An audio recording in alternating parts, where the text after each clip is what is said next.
As Gauri was saying, this is the live and continuous coverage of the elections in United States. The votes have been casted and now it's time for the counting. It is a long-drawn process. It's not likely that the results will possibly be very, very clear by the end of the night. But exciting time for United States, one of the most consequential elections in the recent history. Gauri continues to be with us. Let me also introduce our other guests, those who are joining us this morning. In fact, this evening in United States, we have Rajiv Puri, Michigan State Representative. He's a Democrat who's joining us at this moment. We also have Daniel J. Milson. He is a political strategist, associate professor at the Penn State University. Thank you so much for being with us. Also, Alex, who's joining us at this moment. He's a pollster, just to get a sense of what is happening, to try and make sense of these numbers. Alex, let me start with you first before, in fact, I go further. Very early projections at this moment. In these projections, leads for Donald Trump. What are most polls suggesting the way forward as far as United States elections are concerned? So there haven't really been any surprises tonight so far in the major states, with the exception of, I think, the margins in Florida. Trump is leading at this point. Florida's been called. It's 92% reporting, but he's leading by more than 1 million votes. There were 2 ballot initiatives that most people thought would win on marijuana and abortion, and the marijuana one has been defeated. The abortion one looks like it will go down to defeat as well. So that margin is a surprise. Outside of that, North Carolina is pretty narrow. It's 38% reporting, 52-48. Georgia, Trump is ahead by about 5 points right now. So that's, we're just updating it even as we speak. But the real action is in the blue wall states. Pennsylvania is counting very, very slowly. Michigan, we only have 7 or 10% reporting, and so it's hard to know what's going to happen there. And in Wisconsin, I'm still waiting for results too. I'm very curious and interested to see what happens there, because I think that Donald Trump has a real chance of taking Wisconsin. Pennsylvania, we'll have to wait and see. Right. So it will take some time, as I said before. In fact, we do get the real big picture of what's happening as far as these elections are concerned. These are early trends which are coming in. But Rajiv Puri, let me ask you, and start by asking about Michigan itself. Is this state of worry as far as the Democrats are concerned, given the kind of population mix that you have, a lot of Arabs, a lot of Muslims, and we have seen how they have been quite opposed or quite angry with what was happening with the Gaza-Israel conflict, in fact, going on with the current administration. Is that rubbing off on the election results as well? Yeah, I think Michigan's a fascinating case study for the country. I think it's far more diverse than a lot of national pundits give it credit for. There's certainly been a lot of nuance in the political conversations of the state of Michigan, but I do think a coalition is coming together to elect Vice President Kamala Harris as president here in Michigan. There's been roughly about $800 million worth of political spend in Michigan, and so there's been no shortage of conversations. I myself have knocked thousands of doors and talked to many voters. The reproductive rights issue here played a huge role in electing Democrats across statewide in 2022. You are seeing women fearful of a national abortion ban coming out in droves. For the first election in Michigan, we've actually had a very robust early voting period here. We've had 3.4 million Michiganders already vote before today even started. And looking at those returns, those skewed, again, very Democratic. And election day turnout is strong. And you are seeing the Republicans make up some ground on election day. But, we do anticipate that there being too much gravity for the Republicans to make up today. This was the night that we decided to rise. Daniel, I want to ask you about Georgia, a state where, as we speak, Donald Trump has a slim but an important 12% lead over Kamala Harris, and many believe that this election could actually be decided, apart from Pennsylvania, in Georgia. How do you see the state right now and the possibility of it going the Trump way?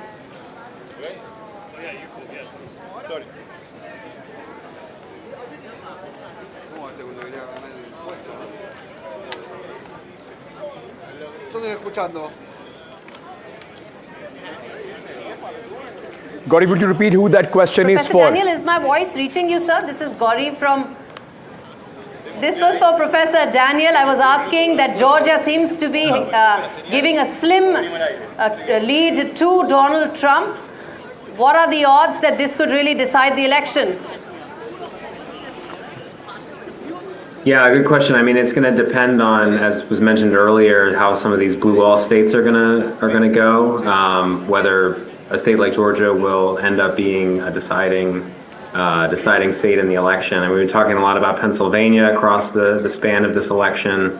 And the fact that it's not impossible for either candidate to win if they don't win Pennsylvania, but it becomes much harder. And of course, states like Georgia then become more important for making that happen.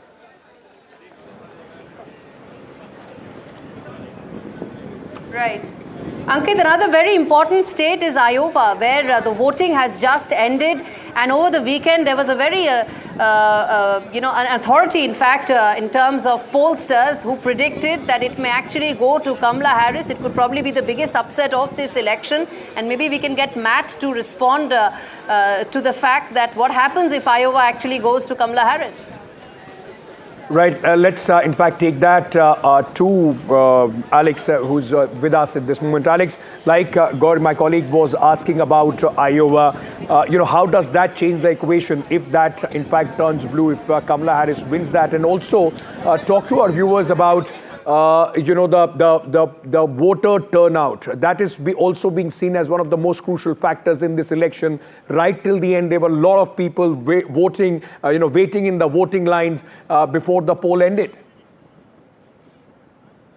Sure. So to the Iowa question, I don't expect Iowa to go for Kamala Harris. There was a poll by a very prominent and very well-respected pollster, Ann Seltzer, that had Kamala Harris up 3 or 4 points. That would be a tremendous upset.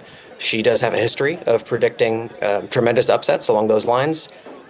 I don't expect that to happen here. If it does, it means that we have a very different electorate than pollsters anticipated going into tonight. And based on the results that we're seeing so far, there's a lot of good news for Republicans, pretty much across the board. I don't see that same set of good news for Democrats. And to me, that cuts against Iowa going for Harris.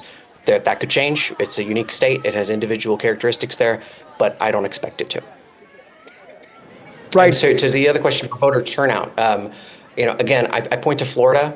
Florida is unique in its own ways too. It has a very powerful party there. It's a very effective Republican party, and so they have a powerful turnout machine. But I'm hearing a lot of enthusiasm from Democrats about high turnout in Philadelphia. I'm waiting to see if that's borne out in the data. It hasn't been so far, but I think that the Harris campaign in particular is really waiting to see what happens there. Indeed. Professor Daniel, then let me ask you that as things stand right now, there has been record turnout and record voting that has taken place, particularly in Pennsylvania. Given the importance of that state, given the fact that there is record voting, how do you read that in terms of where things stand right now and the odds right now between Kamala Harris and Donald Trump?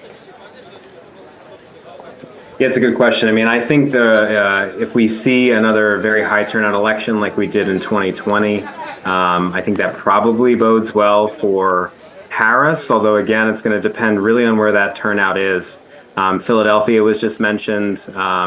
Turning out Philadelphia has, for a long time, been crucial for Democrats winning the state, winning statewide races, and especially in the last 2 elections being decided very narrowly in the Commonwealth. And we're expecting that will probably be the case again. The big turnout in the southeastern part of the state is going to be really important for Harris being able to win.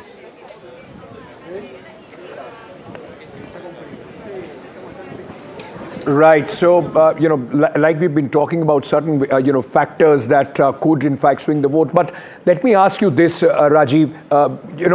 Rajiv, at this moment, the way things are going, and we saw some exit polls as well, where the voters' top concern was democracy, the state of the democracy in the United States. That has also been one of the main themes as far as Kamala Harris is concerned, and the Democrats are concerned. People have accused the Democrats of creating that atmosphere of fear that democracy will finish if Donald Trump comes back. Does that in any way enthuse the Democrats if that is the top issue in the voters' mind?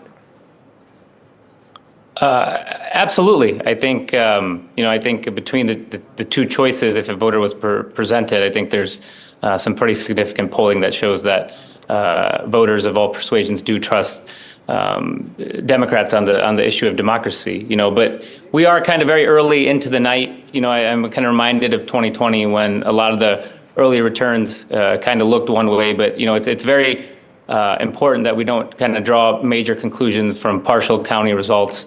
Because you can kind of argue in both ways still, and so, I do think overall a high voter turnout would benefit the Democratic Party, but obviously it does depend on who's turning out. And at this point, a lot of the votes are cast, and we are in the process of counting. But I do urge caution before we kind of make overarching claims. Right. As we speak, update coming in, Ankit, that Donald Trump has won the state of Texas. Again, at the cost of repeating, it is all on expected lines. None of this is something that pollsters had not factored in. But I guess the one thing that I would like to ask the panelists, and in fact, Mr. Puri particularly, is that the one demographic that Kamala Harris has consistently reached out to in the last 2 months has been the gender vote, the woman vote, so to say. How crucial is that for Kamala Harris to reach the 270 mark? Mr. Puri. I think it's essential. I think it's going to be very important that the vice president is able to capture a significant portion of traditional Republican women who are going to cross over, getting women of all ages, all persuasions out to vote. I think that's something that there is some anecdotal evidence that is happening, but again, I don't want to jump to conclusions, but that is an important path to victory for the vice president. Right, Professor, Daniel, if I may ask you this, that before even, the voting started in United States, a record number of people had already voted. More than 75 million people had casted their votes. This is possibly unprecedented. How is that being seen, at least with early trends, as far as this election is concerned? Yeah, so I can speak probably more to Pennsylvania than I can to some of the other states. Sure. But in Pennsylvania, that early voting, so we have early mail balloting, not early in-person voting, but that has typically been disproportionately Democrat in those votes. It's contributed to what some have called this kind of red mirage and blue shift that happens on election night, that happened in 2020. Where in the in-person voting on election day, you have a lot more Republicans that are voting, and then it takes the state a while to count those mail ballots for a couple of reasons. And then as those mail ballots get counted, you see sort of a shift. There's actually been less mail balloting this time around. There's about 2.6 mail ballots cast last time in Pennsylvania. This time it's looking like it'll be about 2 million. Which is still very significant, and of course significant for, again, particularly Harris. But we're also, the Republicans, not just in Pennsylvania, but in other states, have been promoting mail balloting to try to get more of their voters out, mail and also early in person, after sort of the criticisms of mail balloting from former President Trump in 2020. Kind of cooled those voters to using that. The Republican Party's been trying to get them out. So I'm really curious to see if those margins between the Republicans and Democrats using early voting decline and in this election, and then what that might mean for the final outcome. Right. Alex, just going through what some of the exit polls are suggesting, as I was asking earlier as well, among the various topics is, and I'm just following up with what Gauri had asked Mr. Puri as well. Do you see any sort of, is there some data or evidence, early evidence at this moment that the women voter, even in Republican states, are turning to Vice President Harris because of the reproductive rights, because that is also among the top priorities. At least that's what the exit poll issues shows. I do think there's evidence of that in polling that came out before Election Day now, in exit polling as well. I think if the electorate is more female, then that certainly benefits Kamala Harris. There's a bigger gender gap in U.S. politics now than at any other time that I remember, but men are turning out as well. My expectation is that 54% of the electorate will be women. But some of the returns that I'm seeing to try and triangulate that in Virginia, for instance, suggest that things are a lot tighter, and that may mean that there's something closer to parity between the genders, because Donald Trump will very likely still lose Virginia, but he's trailing by about 25,000 votes right now. Kamala Harris should be winning that state by 8 points. And it's a surprise to me that it is as close as it is. That's a heavily suburban state, and suburban women, particularly suburban white women, are exactly that group that is voting against Donald Trump because they don't like the way that he talks, and they want to return to an era of decorum in our politics that we've departed from with Trump in it. And so I don't see convincing evidence right now that Kamala Harris is getting everything that she needs from women turning out and supporting her. Indeed, that's what some polls also seem to suggest, that it's not so easy for Kamala as far as the gender vote is concerned. In fact, as we wrap this up, let me just quickly tell our viewers the latest update. Donald Trump has won, apart from Texas, 16 other states, and for Kamala Harris, that figure stands at 9, including the very crucial but expected state of New York, which is as blue as it gets. Ohio and Louisiana are the latest 2 states that Trump has added to his kitty. And before I hand it back to you, Ankit, the one character that we must speak more about in this election is, in fact, Elon Musk, the world's richest man, heavily invested in this election. And as we speak, he's put out a latest update on X saying that he's not going to finish his political career, or in fact political interests, after this election tonight. He's going to continue with the midterms and successive elections. Are we going to see now Elon Musk, the politician, a side story but equally important in this election? And I hand it back to you, Ankit, in the studios to take this forward. Well, that's quite interesting. It's almost building up as if after Donald Trump, it's going to be Elon Musk possibly looking to take over the reins of the Republicans. But that's far-fetched at this moment, but very, very invested in this election. Gauri, thank you, gentlemen, for speaking to us at this moment. But just take a look at how things are changing very, very quickly. Though, as I said, it's going to be a long night, and possibly not just tonight. It will take some more time before the final result comes out. But what you are seeing is the chances of winning, the first chances of winning at this moment earlier have gone up for Donald Trump to 65%. This is based on the victories that we are seeing as far as Donald Trump is concerned so far in various states. So far in United States, no surprises there. Red is turning red, blue is turning blue. But what happens to the crucial 7 swing states is going to decide this election for the next president of United States. So we are slipping into a very short break, ladies and gentlemen. Stay tuned. Our coverage continues.